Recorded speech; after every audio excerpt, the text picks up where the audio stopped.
सभी विद्यार्थियों का राजकीय उच्च माध्यमिक विद्यालय ढांढन की ऑनलाइन भौतिक विज्ञान की कक्षा में पुनः स्वागत, अभिनंदन। विद्यार्थियों, हम लोग आजकल जो हमारा तीसरा अध्याय है उसको समाप्त करने की दिशा में आगे बढ़ रहे हैं। तीसरे अध्याय में जहाँ तक मेरे को याद है, अब तक आप लोगों को मैंने स्रोत आवेश के कारण से विद्युत विभव का सूत्र याद करवा दिया था, V बराबर KQ/R। विद्युत द्विध्रुव के कारण से किसी बिंदु पर विद्युत विभव, इसका मान भी हम लोगों ने ज्ञात कर लिया था, KP cos θ/r²। हम लोगों ने बच्चों सम विभव पृष्ठ की बात कर ली थी। हम सब लोगों ने विद्युत क्षेत्र की तीव्रता और विभवांतर में जो संबंध होता है उसको भी स्थापित कर लिया था, E बराबर -dV/dr। हम लोगों ने बच्चों यहाँ पर खोखले गोले के कारण से, चालक गोले के कारण से, अचालक गोले के कारण से विद्युत विभव की गणना कर ली थी। हम लोगों ने विद्युत स्थितिज ऊर्जा का मान भी ज्ञात कर लिया था। आज बच्चों हम लोग एक नए टॉपिक को लेकर आगे बढ़ रहे हैं। महत्वपूर्ण टॉपिक है, हालांकि इतना परीक्षा की दृष्टि से कोई बड़े प्रश्न के लिहाज से महत्वपूर्ण नहीं है, लेकिन 2 नंबर पर कई बार परीक्षा में आपको दिला देता है। जैसा कि आप देख रहे हैं, एक समान विद्युत क्षेत्र में विद्युत द्विध्रुव को घुमाने में किया गया कार्य। आप लोगों को बच्चों में पहले पाठ की ओर ले जा रहा हूं। पहला पाठ जब हमने विद्युत क्षेत्र की तीव्रता पढ़ा था, उसमें आपको मैंने एक अंत में टॉपिक पढ़ाया था, एक समान विद्युत क्षेत्र में विद्युत द्विध्रुव को रखने पर उसका व्यवहार एवं बल आघूर्ण। आप लोग देख रहे हैं, ये जो एरो वाली है रेखाएं, ये अपने आप में क्या है, विद्युत क्षेत्र रेखाएं हैं, जो किसको दर्शा रही है, एक समान विद्युत क्षेत्र को। ये इसलिए महत्वपूर्ण है क्योंकि हम लोग यहाँ पर इसका उपयोग करेंगे। अब ये कह रहा है, एक समान विद्युत क्षेत्र में विद्युत द्विध्रुव को घुमाने में किया गया कार्य। विद्यार्थियों, आप लोगों ने पहले पाठ में पढ़ा था कि यहाँ पर द्विध्रुव में स्थित जो दोनों आवेश है -Q और +Q, इन दोनों पर आप देख रहे हैं बल लग रहा है। ये जो बल है समान परिमाण, विपरीत दिशा, परंतु कोलिनियर नहीं है, सरेखीय नहीं होने से विद्यार्थियों ये बलयुग्म का निर्माण करते हैं। सरेखीय नहीं होने से बलयुग्म का निर्माण करते हैं, और उस बलयुग्म का आघूर्ण हम लोगों ने ज्ञात किया था। इसका मतलब यहाँ पर इस विद्युत द्विध्रुव को हम जब घुमाएंगे तो हमें किसके विरुद्ध कार्य करना पड़ेगा, ये जो बलयुग्म है, इस बलयुग्म का जो आघूर्ण है, उस आघूर्ण के विरुद्ध किया हमें कार्य की गणना करनी पड़ेगी। तो आप कैसे नोट करेंगे? चित्र भी भले ही बना सकते हैं, कोई दिक्कत नहीं है। आप नोट कीजिए, एक समान विद्युत क्षेत्र में विद्युत द्विध्रुव को बल आघूर्ण के विरुद्ध, आपकी जानकारी के लिए बता दूं, आपको वो पूरी प्रस्तावना बताने की जरूरत नहीं है कि द्विध्रुव में स्थित दोनों आवेशों पर यह बल कार्य करता है जिससे बलयुग्म का बल आघूर्ण उत्पन्न होता है। इसको बताने की जरूरत नहीं, आप डायरेक्ट लिख सकते हैं। आप लिखेंगे, हम जानते हैं एक समान विद्युत क्षेत्र में विद्युत द्विध्रुव को बल आघूर्ण के विरुद्ध घुमाने में किया गया कार्य। देखना बच्चों, आप सब लोगों को जानकारी है, जो कार्य का सूत्र है वो हम लोगों ने 9वीं कक्षा की विज्ञान से सीख रखा है। dW बराबर क्या होता है, FDR होता भी। एक्चुअल में FDR कैसे आया? मूल सूत्र तो होता है वेक्टर F.dr। इसको जब हम खोलते हैं तो यह आ जाता है बच्चों FDR cos θ। यदि यहाँ पर थीटा का मान 0 है तो यह आ जाता है FDR, और यदि यहाँ पर थीटा का मान 180 है तो ये आ जाता है माइनस। लेकिन आप लोग देख रहे हैं बच्चों, यहाँ पर हमें बल आघूर्ण के विरुद्ध कार्य करना है। आपको ये भी जानकारी है, रैखिक गति में जो महत्व बल का होता है, घूर्णन गति में वही महत्व बल आघूर्ण का होता है। रैखिक गति में जो महत्व रैखिक विस्थापन का होता है, घूर्णन गति में वही महत्व कोणीय विस्थापन का होता है। तो हमारा एक्चुअल में यहाँ पर सूत्र कौन सा लागू होगा, dW बराबर वेक्टर τ.dθ। हम बात कर रहे हैं बल आघूर्ण के विरुद्ध घुमाने में, तो यहाँ पर क्या आ जाएगा बच्चों, τ d θ cos 180, और कोस 180 का मान कितना होता है -1, तो यहाँ पर क्या आ जाएगा माइनस टो डी थीटा। तो ये आपको मैंने समझाने के लिए बताया है। आपको चूंकि 2 नंबर के प्रश्न में अनावश्यक बातें लिखने की जरूरत नहीं है। आप कहेंगे हम जानते हैं एक समान विद्युत क्षेत्र में विद्युत द्विध्रुव को बल आघूर्ण के विरुद्ध घुमाने में किया गया कार्य dw बराबर माइनस टो डी थीटा। ये समीकरण नंबर बच्चों 1 आ गई है। बोलो यहां तक किसी की दिक्कत है? dw बराबर माइनस टो डी थीटा। अब यहां पर इस टो का मान कहां से लाएं? वही टॉपिक आपके सामने है। पहले पाठ में पढ़ा था हम लोगों ने बाह्य विद्युत क्षेत्र में विद्युत क्षेत्र का व्यवहार एवं बल आघूर्ण। तो वहां पर हम लोगों ने टो का मान निकाला था। आपको यदि याद है तो हमने उस समय निकाला था मान टो बराबर PE साइन थीटा, ये मान आया था।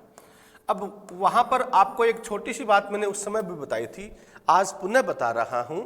यहां पर इस द्विध्रुव में जो दोनों आवेशों पर बल कार्य कर रहे हैं, ये दोनों यहाँ पर यह जो QE है वो तो चाहता है इस जो हमारा विद्युत द्विध्रुव है इसको इसके समांतर विन्यस्त करना, और ये चाहता है इस दिशा में विन्यस्त करना।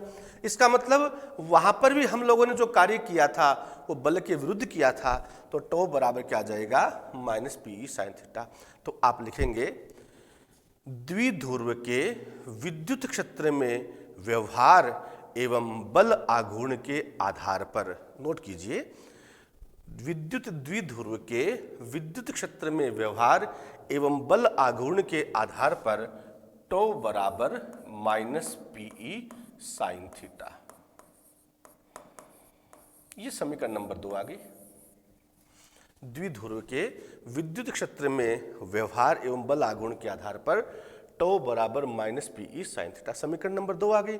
अब समीकरण नंबर 2 का बच्चों प्रयोग कर दीजिए आप लोग समीकरण 1 में। नोट कीजिए समीकरण 2 का प्रयोग समीकरण 1 में करने पर, समीकरण 2 का प्रयोग समीकरण 1 में करने पर यहां पर आप अप्लाई कर दीजिए।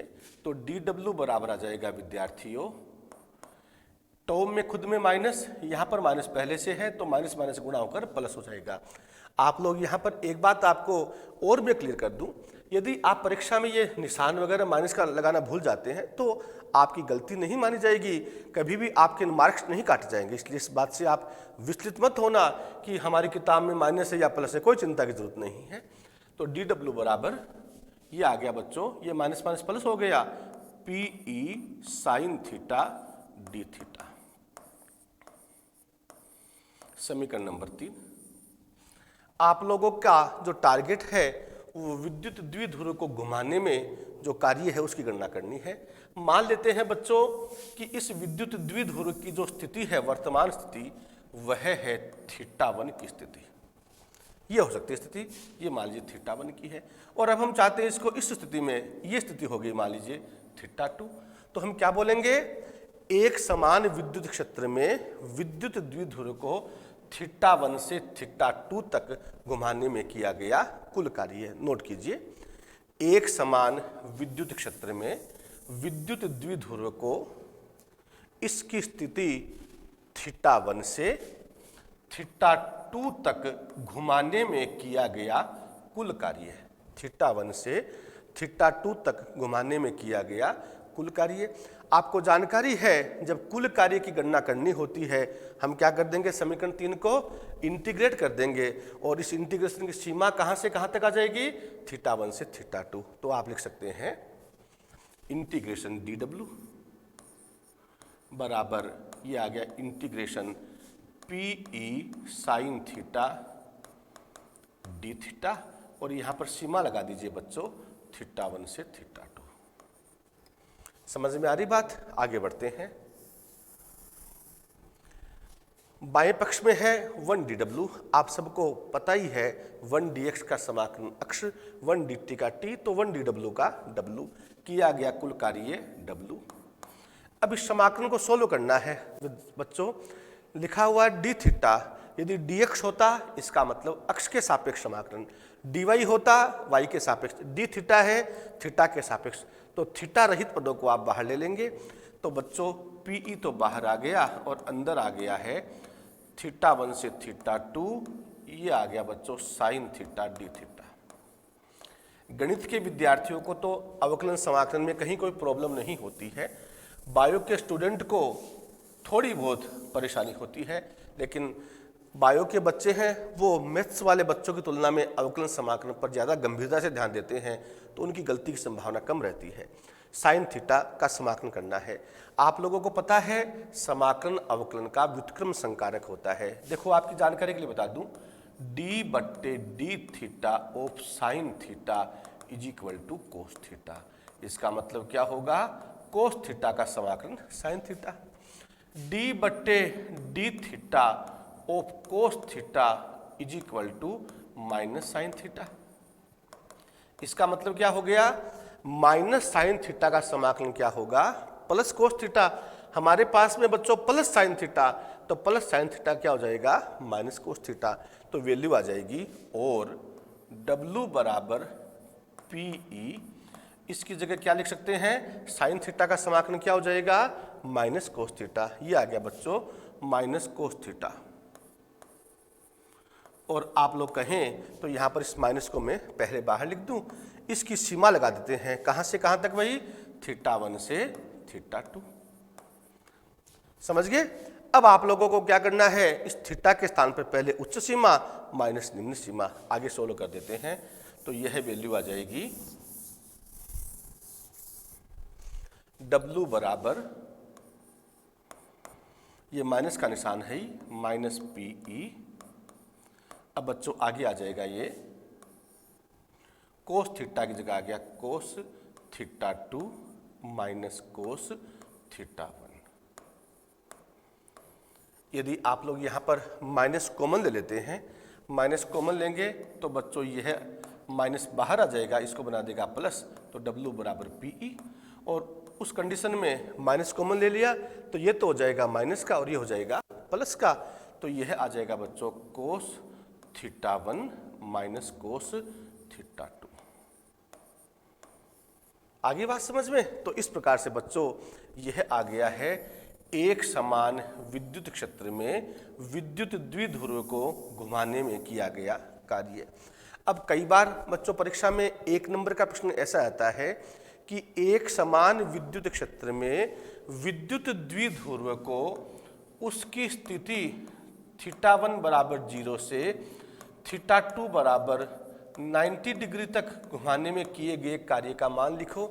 तो उस समय आपको व्यंजक की जरूरत नहीं है, आपको ये डायरेक्ट सूत्र याद रखना पड़ेगा और यहाँ पर θ1 का मान θ2 का मान रख देंगे। तो वैल्यू क्या आ जाएगी भाई, देखना ध्यान देना, ये हमारा स्पेशल केस आ गया है, इसको कह सकते हैं आप लोग केस फर्स्ट।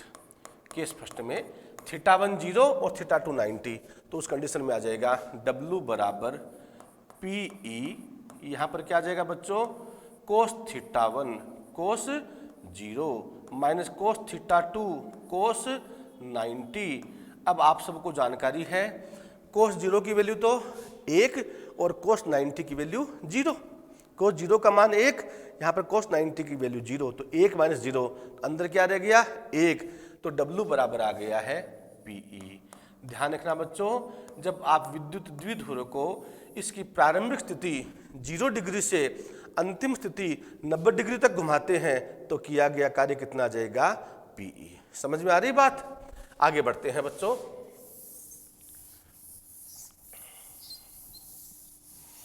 अब दूसरा केस देते हैं।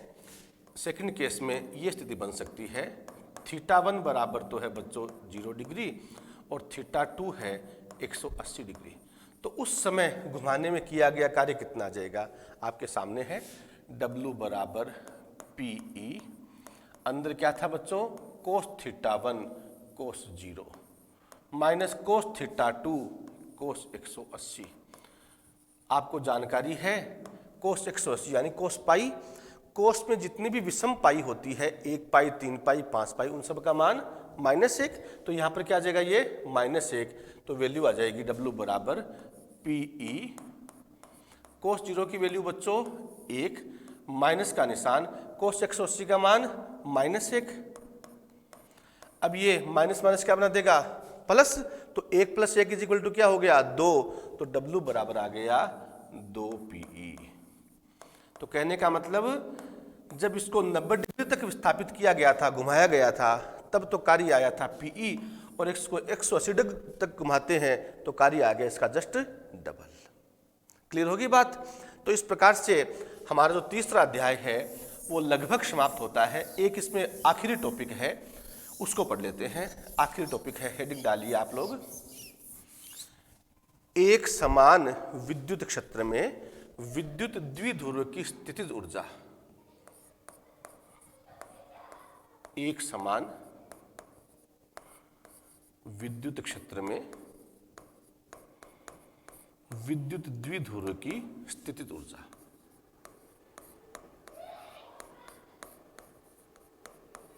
विद्युत द्विध्रुव की स्थितिज ऊर्जा।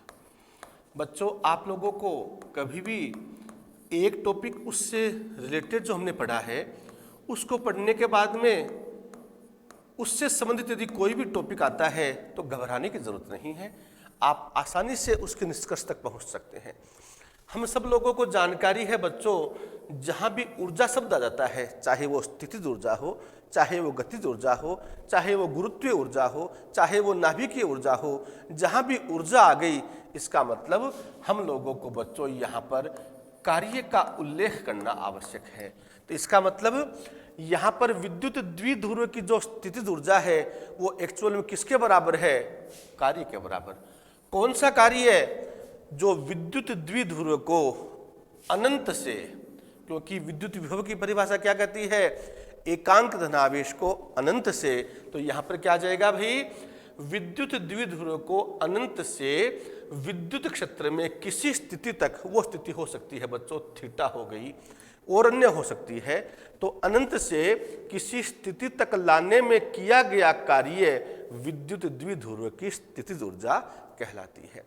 आपकी किताब में बच्चों इस टॉपिक को थोड़ा सा बढ़ाकर किया हुआ है, उतना आपको जरूरत नहीं है, क्योंकि ये भी प्रश्न परीक्षा में आता है तो 1 ही नंबर का आता है, ज्यादा से ज्यादा 2 नंबर का आ सकता है। तो पहले इसकी परिभाषा नोट करो। एक समान विद्युत क्षेत्र में विद्युत द्विध्रुव की स्थितिज ऊर्जा, ध्यान से सुनते जाना, एक समान विद्युत क्षेत्र में विद्युत द्विध्रुव की स्थितिज ऊर्जा उस कार्य के तुल्य होती है जो विद्युत द्विध्रुव को अनंत से विद्युत क्षेत्र में किसी स्थिति तक लाने में किया जाता है। दोबारा सुन लीजिए, एक समान विद्युत क्षेत्र में विद्युत द्विध्रुव की स्थितिज ऊर्जा का मान उस कार्य के तुल्य है जो विद्युत द्विध्रुव को अनंत से विद्युत क्षेत्र के किसी स्थिति तक लाने में किया जाता है, या कह सकते हैं विद्युत क्षेत्र में किसी कोण तक घुमाने में किया जाता है। इसका मतलब बच्चों हमारा मकसद यहाँ पर यह है कि हमें कार्य की गणना करनी है। अभी आपने एक क्षण पहले बात पढ़ी है कि विद्युत द्विध्रुव को एक समान विद्युत क्षेत्र में घुमाने में किया गया कार्य कितना था बच्चों? अभी बताया था मैंने आपको, dw बराबर क्या था भाई? Minus tau D theta. Tau का मान क्या था? Minus PE sine theta. तो dw बराबर क्या आ गया था? PE sine theta. आगे क्या है? D theta. तो अब हम यहाँ पर अनावश्यक बात नहीं करते हुए डायरेक्ट इस टॉपिक का सहारा ले सकते हैं, सीधे इसी बिंदु पर आ सकते हैं। क्या बोलेंगे कि हम जानते हैं एक समान विद्युत क्षेत्र में विद्युत द्विध्रुव को बल आघूर्ण के विरुद्ध घुमाने में किया गया कार्य इतना। यहीं से शुरुआत कर देंगे, नोट करो। हम जानते हैं एक समान विद्युत क्षेत्र में विद्युत द्विध्रुव को बल आघूर्ण के विरुद्ध घुमाने में किया गया कार्य। आप कहेंगे dw बराबर PE sine theta D theta. PE sine theta D theta. समीकरण नंबर बच्चों 1 आ गई है। दोबारा सुन लीजिए, हम जानते हैं एक समान विद्युत क्षेत्र में विद्युत द्विध्रुव को बल आघूर्ण के विरुद्ध घुमाने में किया गया कार्य dw बराबर PE sine theta D theta. अब बच्चों यहाँ पर आपको कार्य की वैल्यू ज्ञात करनी। कौन से कार्य की? वो कार्य जो स्थितिज ऊर्जा के बराबर हो। कौन सा बराबर होगा? जो विद्युत द्विध्रुव को अनंत से किसी स्थिति तक ला दे। तो बच्चों आप लोगों को यहाँ पर अनावश्यक परेशान होने की जरूरत नहीं है। अब आप यहाँ पर इस कार्य की गणना करने के लिए इसको क्या कर देंगे, इंटीग्रेट कर देंगे, और फिर बाद में जब आपको कोई सीमा वगैरह दी हुई हो तो आप उसका मान रख सकते हैं। अब सीधा लिख दीजिए, अतः है एक समान विद्युत क्षेत्र में विद्युत द्विध्रुव की स्थितिज ऊर्जा, अतः है एक समान विद्युत क्षेत्र में विद्युत द्विध्रुव की स्थितिज ऊर्जा, क्या कर देंगे, समीकरण 1 को समाकलित कर दीजिए, इंटीग्रेशन dw बराबर integration PE sign theta D theta. अब यहां पर बच्चों आप लोग चाहें तो सीमा दर्शा दीजिए अनंत से थीटा तक, बाकी कोई जरूरत नहीं है। जब अगला कोई पूछे परीक्षा में तब आप लोग उन सीमाओं का प्रयोग कर सकते हैं। तो यहाँ पर क्या आ जाएगा भाई, इसका समाकलन कर दीजिए। बाएं पक्ष का तो क्या आ गया बच्चों, W बराबर ये PE आई गया आपके पास में, साइन थीटा का समाकलन अभी बताया था आपको मैंने कुछ देर पहले, d बट्टे D theta of cos theta is equal to minus sine theta. इसका मतलब माइनस साइन थीटा का समाकलन क्या होगा, प्लस कोस थीटा, और प्लस साइन थीटा का समाकलन क्या होगा, माइनस कोस थीटा। तो यहाँ पर क्या आ गया, माइनस कोस थीटा। अब यहाँ पर बच्चों W बराबर निशान माइनस का पहले ले लीजिए, W बराबर माइनस PE कोस थीटा। ये आ गया है एक समान विद्युत क्षेत्र में विद्युत द्विध्रुव की स्थितिज ऊर्जा। अब जब अगला आपको कहे कि स्थिति 0 डिग्री तो कोस 0, अगला कहे 90 डिग्री तो यहाँ पर 90 आ जाएगा, अगला कहे 180 डिग्री तो थीटा क्या लिख सकते हैं आप लोग, 180 डिग्री। तो इस प्रकार से बच्चों आप लोग इन सारे वैल्यूज की गणना कर सकते हैं। तो इस तरह से आज हमारा ये जो तीसरा अध्याय है बच्चों ये समाप्त होता है। इसके कौन कौन से आपको न्यूमेरिकल्स करने हैं वो मैं हमारा जो व्हाट्सएप पर ग्रुप बना हुआ है उस ग्रुप के माध्यम से आपको सिखा दूंगा। आप लोगों को इसको सही ढंग से पढ़ना है, याद करना है। अब शुरुआत कर रहे हैं चौथे पाठ की, ज़्यादा देर नहीं पढ़ाऊंगा लेकिन आपसे उम्मीद है कि आप लोग इनको याद करते रहे। तो चौथा पाठ की शुरुआत कर रहे हैं। चौथे पाठ का नाम है बच्चों विद्युत धारिता। ये जो चैप्टर है ये विद्यार्थियों आपकी जो कॉम्पिटिटिव एग्जामिनेशन है, चाहे नीट की एग्जाम हो चाहे जेईई की एग्जाम हो, उन सब में इस धारिता से संबंधित जरूर एक आध प्रश्न जरूर आता है। तो विद्युत धारिता, हम अनावश्यक बातें नहीं करते हुए सीधे टॉपिक पर केंद्रित होते हैं। धारिता जो शब्द है इंग्लिश में क्या बोलते हैं इसको, इलेक्ट्रिक कैपेसिटी। तो धारिता का मतलब होता है बच्चों धारण करने से, धारिता का मतलब होता है ग्रहण करने से। क्या ग्रहण करना है, शब्द क्या जुड़ा हुआ है, विद्युत। विद्युत का संबंध किससे है, आवेश से। तो इसको हम कैसे डिफाइन कर देंगे, विद्युत धारिता का मतलब क्या है, चालक द्वारा विद्युत आवेश ग्रहण करने की जो क्षमता है उसको हम क्या बोल देंगे, विद्युत धारिता। बच्चों नोट कीजिए परिभाषा, चालक द्वारा विद्युत आवेश ग्रहण करने की क्षमता को विद्युत धारिता कहते हैं। आ रही बात समझ में। अब आपको इस धारिता को थोड़ा सा मैं एक्सप्लेन कर दूं। जैसे बच्चों मेरे पास में ये कोई पात्र है, ये गिलास है, इस गिलास में अभी फिलहाल ये खाली है, मैंने पानी डाला, पानी डालने से क्या हो रहा है बच्चों, इसका गुरुत्व तल बढ़ रहा है और अंत में क्या हो जाएगा, पानी डालते डालते इसका विसर्जन वातावरण में हो जाएगा।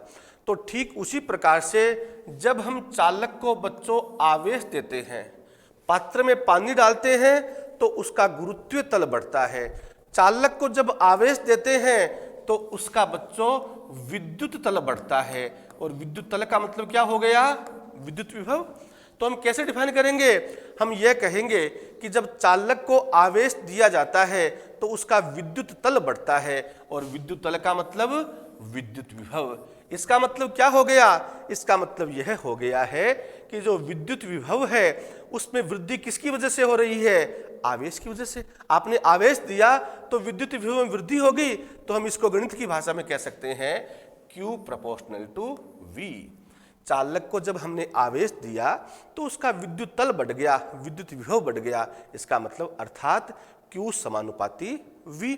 जब भी कोई समानुपाती का निशान हटाते हैं विद्यार्थियों, आप सबको जानकारी है कांस्टेंट आता है और यहाँ पर इस कांस्टेंट को हम दर्शाएंगे C से, तो Q बराबर क्या हो गया CV, और इस C को हम क्या बोलेंगे चालक की विद्युत धारिता, जिसका अर्थ भी हमने क्लियर किया है, चालक द्वारा विद्युत आवेश ग्रहण करने की क्षमता।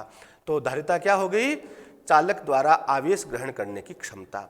अब आपसे कोई कहे कि हमें यह बताओ भाई कि इस विद्युत धारिता का मात्रक क्या होगा, मात्रक कभी रटा नहीं जाता है, सूत्र को देख के बता सकते हैं। C बराबर क्या आ जाएगा Q/V। आप अपने नोट्स में कैसे लिखेंगे, आप कहेंगे चालक को आवेश देने से उसके विद्युत विभव में वृद्धि होती है, अर्थात Q समानुपाती V, अतः Q बराबर CV। C एक नियतांक है जिसे चालक की विद्युत धारिता कहते हैं। अब इसका मात्रक समझना है, तो C बराबर क्या आ गया Q/V। विद्यार्थियों Q का मतलब क्या है आवेश, और आवेश का मात्रक हम सब लोगों को 9वीं की विज्ञान में ही पता लग जाता है, क्या होता है भाई कूलाम, बट्टे V विद्युत विभव, जिसका मात्रक हम सब लोग जानते हैं क्या होता है वोल्ट। तो हम क्या बोल देंगे भाई धारिता का मात्रक क्या हो गया कूलाम प्रति वोल्ट। लेकिन जो धारिता का कॉन्सेप्ट था वो कॉन्सेप्ट एक महान भौतिकविद हुए हैं जिनका नाम था बच्चों फेरेड। तो उनके सम्मान में ये जो धारिता है, इस धारिता का मात्रक जो प्रचलित मात्रक है वो कहा जाता है फेरेड। तो आप लोग ध्यान रखेंगे विद्युत धारिता का मात्रक क्या हो गया फेरेड, और सूत्र से क्या आया हमारे कूलाम प्रति वोल्ट। तो कूलाम प्रति वोल्ट को हम क्या बोलेंगे फेरेड बोलेंगे। समझ में आ गई बात।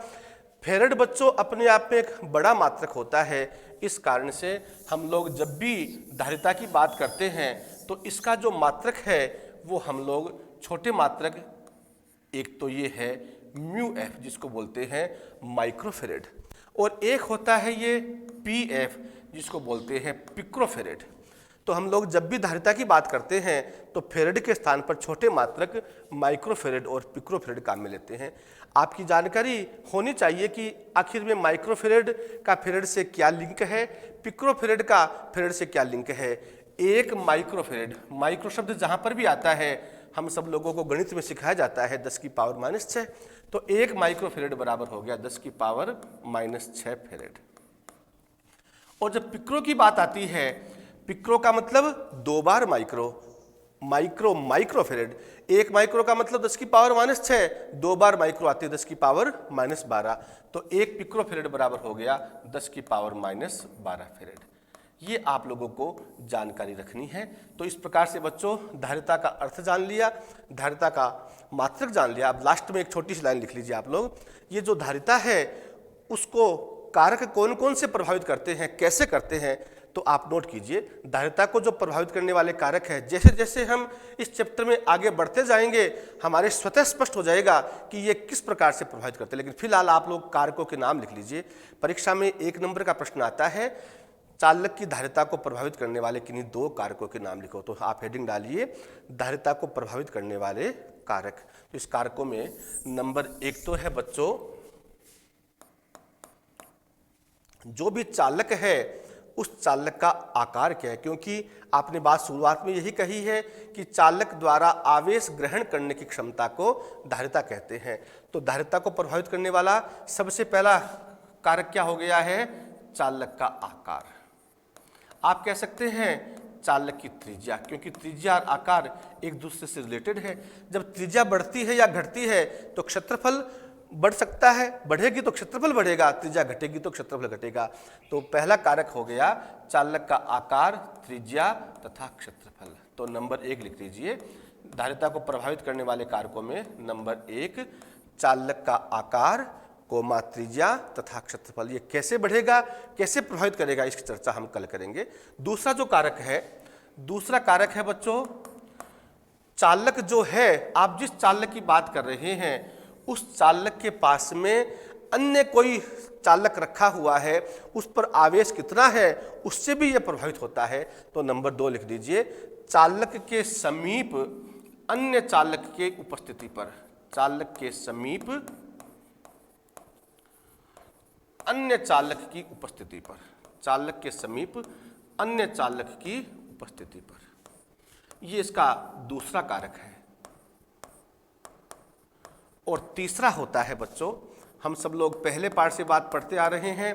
हमारे पास निर्वात माध्यम होता है तो हम बोलते हैं इसके लिए एप्सिलॉन नॉट, निर्वात की विद्युतशीलता। जब अन्य माध्यम होता है तो उसके लिए संकेत लगाते हैं एप्सिलॉन, जिसको बोलते हैं माध्यम की विद्युतशीलता। तो तीसरा जो कारक है वह होता है बच्चों माध्यम की उपस्थिति पर या माध्यम पर, एक ही बात है, माध्यम की उपस्थिति पर या माध्यम पर।